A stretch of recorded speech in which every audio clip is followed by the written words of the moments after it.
உடுமலையில் சிறுமிகள் பலாத்காரம் செய்யப்பட்ட வழக்கில் குற்றவாளிகளுக்கு பிணை தரக்கூடாது என்றும் 6 மாத காலத்திற்குள் விசாரணையை முடிக்க வேண்டும் என்றும் அகில இந்திய ஜனநாயக மாதர் சங்க துணை செயலாளர் சுகந்தி கோரிக்கை விடுத்துள்ளார்.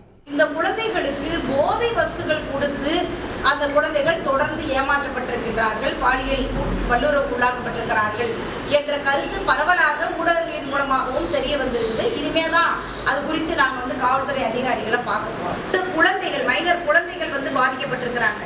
இந்த இடத்துக்கு நிச்சயமாக கலெக்டரோ ஆர்டிஓவோ டிஆர்ஓவோ யாரோ ஒருத்தர் இந்த குழந்தைகள்கிட்ட இந்த வழக்கு குறித்த விசாரணையை நடத்தணும்.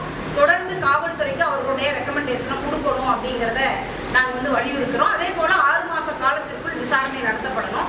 இந்த தண்டனை வழங்கும் வரை அவங்களை பெயில்ல வெளியே வந்துடாம பார்க்க வேண்டிய பொறுப்பு காவல்துறைக்கு இருக்கு. இப்படியான குற்றவாளிகள் வெளியில வந்தாங்கன்னா சாட்சிகளை கலைப்பதற்கான ஏற்பாடு என்பது இருக்கு. ஏன்னா இந்த குழந்தைகள் வறுமையின் பிடியில் இருக்கின்ற குழந்தைகள், அந்த வறுமையை தான் அவங்க பயன்படுத்தி இருக்கிறாங்க.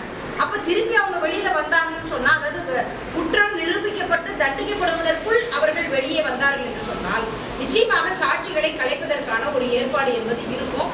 எனவே இந்த வழக்கு முழுமையாக 6 மாத காலத்திற்குள் விசாரணை முடிந்து குற்றவாளிகள் தண்டிக்கப்படும் வரை குற்றவாளிகள் வெளியில வெயில்ல வராம பார்த்து கொள்ள வேண்டிய பொறுப்பு இந்த காவல்துறைக்கு இருக்கு. செய்திகளை உடனுக்குடன் தெரிந்து கொள்ள உடனே சப்ஸ்கிரைப் பண்ணுங்க.